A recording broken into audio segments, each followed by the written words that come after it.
Now available in paperback and e-readers, Isis, Samurai Goddess. The goddess next door takes on kung fu killers in this action-packed martial arts Isis series adventure. Get Isis, Samurai Goddess in paperback and e-readers today. There's a reason why I go out of my way to write my own African American fantasy such There's a reason why I go out of my way to write my own African American fantasy such as the Isis series, the Esteem series, and fantasy novels such as The Temptation of John Haynes. And that reason is because when I look at the way African Americans are depicted in mainstream media such as Marvel Comics, I often wind up feeling disappointed because in those depictions we only get the view of African Americans from a white liberal perspective, not a balanced picture of who African Americans truly are or the experiences of African Americans as I know them and many other African Americans know them. Now, when I look at Marvel's recent attempt at diversity, and they pretty much showed me how dysfunctional their approach to diversity is with their recent campaign to diversify their catalog and universe, and with their recent run on this Black Panther comic book. Now, when it came down to this Black Panther comic book, Marvel was making a push for so-called diversity. And in that push for so-called diversity, they decided to recruit Ta-Neshi Coates, a critically acclaimed author and New York Times bestselling author of the book Between the World and Me, and a National Book Award winner, to write their Black Panther series. And they heralded this Black Panther series as a something major, something important, and something that was going to be on the level of legendary comic book runs such as Stan Lee and Jack Kirby's Fantastic Four, Walt Simonson's Thor, Chris Claremont and John Byrne's X-Men, David Michelin and Bob Layton's Iron Man, and Marv Wolfman and George Perez's New Teen Titans.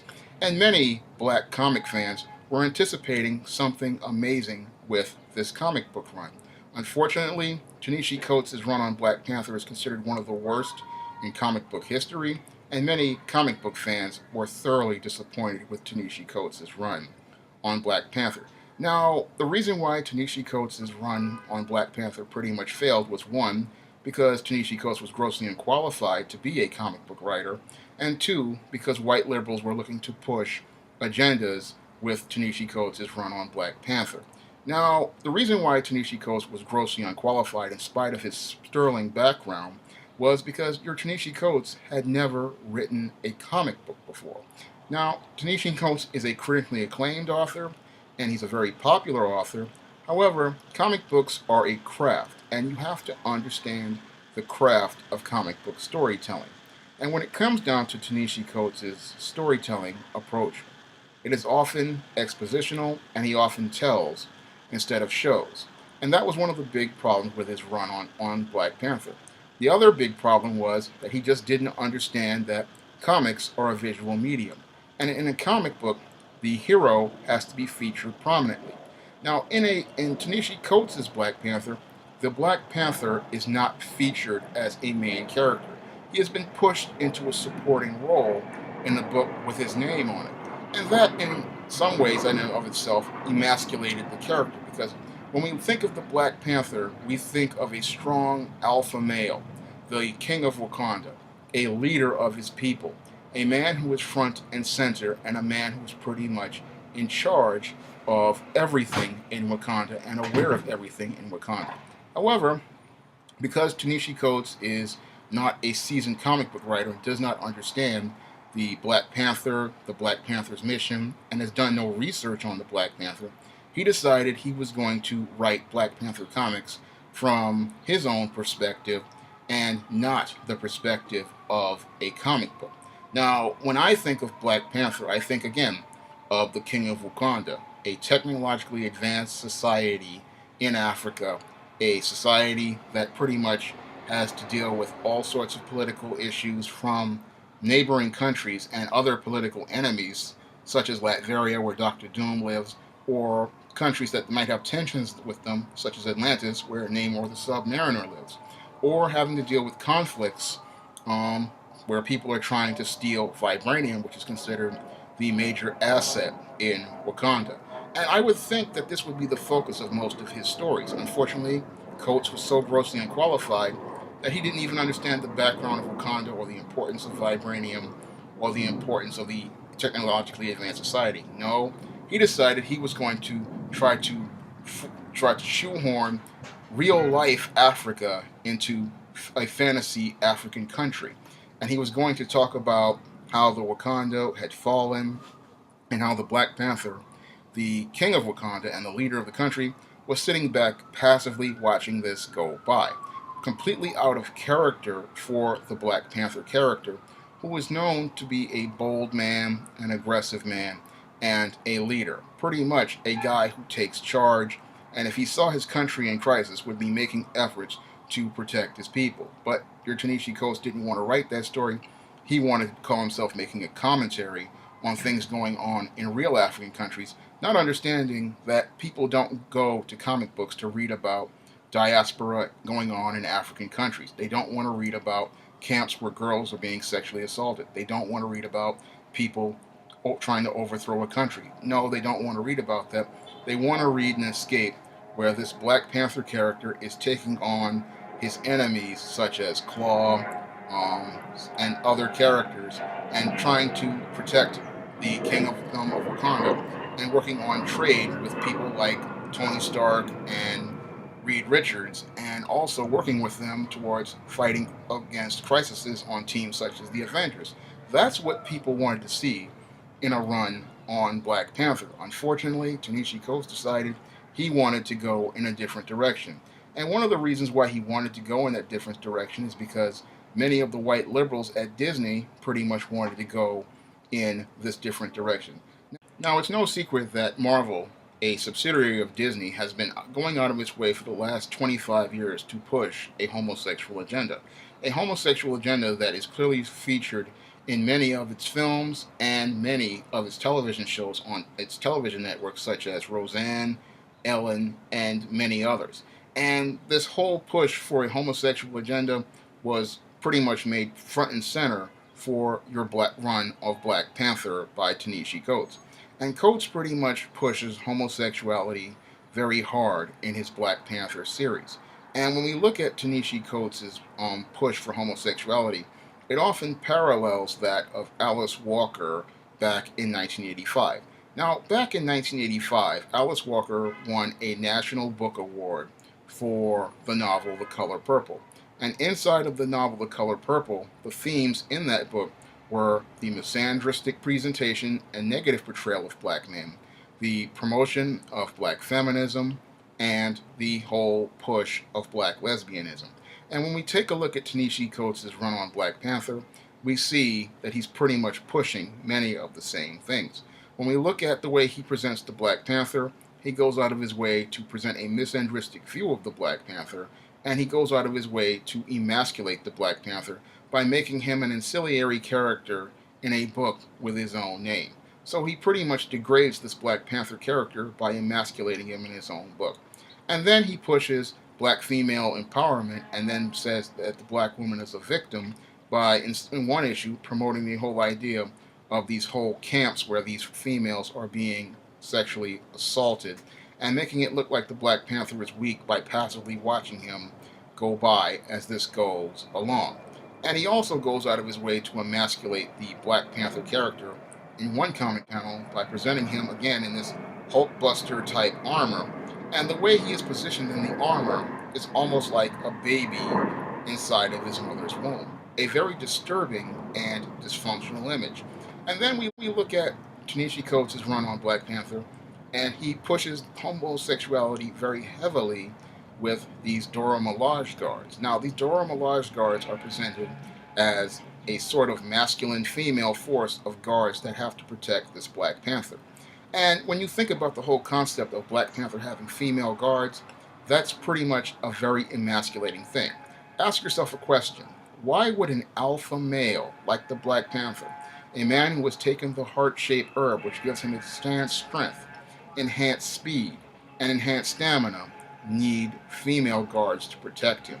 The whole concept of those guards was to emasculate this Black Panther and make him appear to be weaker than he actually is. Why does he need two women to go fight Doctor Doom for him? Why does he need two women to go out and fight for him? I look at that whole part of the story, and that's dysfunctional. And that part of the story, again, shows me that this guy is coming from the Black Panther from his perspective and possibly a single mother perspective, because when it comes down to many of these black males out here, they don't understand that you have to stand up and fight for yourself. They think that if they have trouble, they can go get mommy or they can go get a woman to fight their own battles. And that's a dysfunctional way of thinking. A man like the Black Panther would be going out to fight his own battles. He'd be going out to stand up for himself.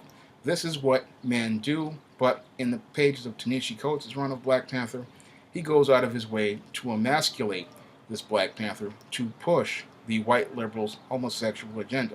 And that agenda gets pushed further and further to the forefront of this book, which pretty much takes away from the action and adventure that people wanted and goes out of its way to try to push this lesbian romance to the forefront and in its way pretty much derails the book from what it is.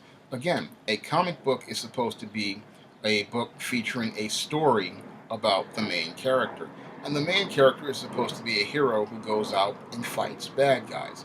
People were waiting for this New York Times best-selling author to give them a Black Panther book featuring this Black Panther going out and fighting the bad guys, but they never got that. No, they got a bunch of exposition, a bunch of emasculating the main character, and then a push to try to push this lesbian narrative. And that lesbian narrative got pushed even further to the forefront as this Ta-Neshi Coates went out of his way to recruit a black feminist writer, Roxane Gay, to write a Black Panther spinoff. Now, I had made a video about this a couple of months ago, or a year ago, and a lot of people got butthurt when I talked about this black feminist writer and how this would be detrimental to this Black Panther series, because I understood, as a writer myself, that a black feminist wouldn't be put on this book to do anything positive for the book, and it would not be anything positive for diversity, because saying you're a black feminist and you're going to be writing a Black Panther book does not fit the character, and it does not fit the character's mission. It was all about pushing a white liberal agenda. A white liberal agenda which was all about promoting homosexuality in the black community. Now, when you take a larger look at the push for homosexuality in the black community and see it from a panoramic perspective, this run on Black Panther fits right in line with many other campaigns to promote homosexuality in the black community. And this goes back as far as the 1990s, when we saw so many images of black men wearing dresses or dressed up in female clothing. And then we go to the Tyler Perry movies, we go to the Lee Daniels, and then we go to other forms of media like that movie Moonlight, and we see it fits right in line with this whole campaign to promote homosexuality with black images. And it's no different than that Mr. Terrific on Arrow, who was changed from heterosexual to homosexual and changed into a bumbling, stumbling idiot. That was all about promoting an image in people's minds, and it's all about social engineering. And that's what the white liberal was trying to do with this Ta-Neshi Coates run on Black Panther. They were trying to socially engineer the idea in people's mind to correlate black masculinity with homosexuality and to correlate black people with being homosexual. So that was another reason why this run pretty much tanked, because when it comes down to African Americans, a lot of them vehemently rejected this idea, and a lot of black comic fans vehemently rejected many of the ideas being presented in the pages of Ta-Neshi Coates' run on Black Panther. And when we look at Ta-Neshi Coates' run on Black Panther, this is a guy who everybody was talking about was so pro-black and so loved black people. And when we look at the material he produced, he clearly showed everyone how much he was in the pocket of the white liberal, and his partner Roxane Gay showed how much in the pocket of white liberals she was, because both of them walked lockstep in pushing the white liberals' narrative about African Americans. And this is one of the core reasons why I say that black people have to go out of their own way, like I do, to write and publish their own fantasy and science fiction, because you cannot trust any of the media presented by the mainstream regarding the African American image. Because when it's time to present a balanced image of African Americans in mainstream media, oftentimes we get a dysfunctional picture of it, or a picture that is meant to present the white liberals' view of an African American, not who we truly are. Because when I look at Ta-Neshi Coates' run on Black Panther, it was a run pretty much designed to fit the white liberals' agenda towards emasculating the black man and promoting homosexuality in the black community, not presenting the Black Panther as a hero who goes out and fights the bad guys. Now, when I go out here and write African American fantasy, such as The Temptation of John Haynes, I go out of my way to present a strong, intelligent, masculine black man who is going out of his way to fight in this corporate hell against Lucifer and his legion. And this is a strong, masculine black male who is a leader of a corporation, a man who has to make business decisions every day and makes efforts to try to help the black community as he makes those business decisions every day. In that one novel, The Temptation of John Haynes, I pretty much cover many issues that are important in the black community. One of the issues I cover early in the early chapters has to do with classism, which is these different classes. The other thing that I talk about is the image and presentation of African Americans in the media and why African Americans have to control their own media. I also talk about racial profiling and dealing with being racially profiled in a plot point where this John character is pretty much, as the CEO of the company, is racially profiled in his own building. So I talk about a lot of things that go on in the African American community inside of this fantasy story where this man is supposed to be tempted by the devil and a she-demon, and I go out of my way to present our issues up at the forefront. Moreover, I also talk about group economics and why it's important for black people to support black businesses, and why it's important for black businesses to go out of their way to support smaller black businesses and protect black business institutions. And I also talk about black networking and black communication and why it's important for black people to work together. All of this is featured prominently in the pages of The Temptation of John Haynes. I also feature it prominently in books like the ISIS series, and I talk about how important it is for blacks to work together in community organizations like sororities and the unpublished ISIS Imitation of Life. But I also talk about other issues in the black community in the ISIS series, such as in The Beauty Myth, where I pretty much talk about black self-esteem and black self-image and black beauty. And I also go out of my way to feature things like black-owned businesses and to present black-owned businesses in a positive light and why it's important for there to be support for black-owned businesses. Now, when I write African American fantasy, I understand that we not only have to talk about the hero, but we also have to talk about the culture, because people, when they read an African American fantasy story, they want to see African American culture. They just don't want to see a black character. They want to see the black experience, and they want to understand the black experience. They want a broad picture, and they want to see this black hero and the world that they're in, and they don't want to see anyone trying to push an agenda. Whenever I write a fantasy story, I often put action, adventure, but I also talk about black culture, black history, and I talk about many of the issues going on in the black community. For me, that's what makes a great action-packed, black fantasy story, because I want the reader to come in and see these these characters that are black and see them having the same adventures as white characters, but I also want people to learn about our culture and our experience. And that was something I could agree with that when I was watching the Professor Black Truth video. Oftentimes when you have these black fantasy out here, and like this Black Panther, and it's made by white people, and it's often a very shallow experience because you're getting the white liberals' view of black. You're not getting the view of black from black people. Now, the only run that I've seen, a black person giving us a picture of black people with Black Panther was the Christopher Priest run. Now, Christopher Priest was a black writer, and he was able to put some perspective on the character.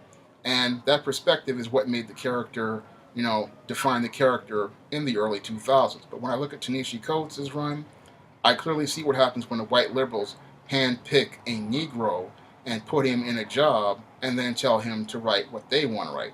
That's the difference between a black writer and some black guy that they just handpick for a job, because this guy pretty much was not qualified to write Black Panther, And it showed me that, it's important for us to write our own stuff and publish our own stuff, because you can't trust mainstream publishers to publish things and promote things, because they're going to promote an agenda that is detrimental to black people. Because I look at many of the media images and much of the media that features African Americans, and it seems like there's a constant push to promote homosexuality and an effort to denigrate heterosexual black men, black on black love, and black people having interpersonal relationships with other black people in a positive fashion.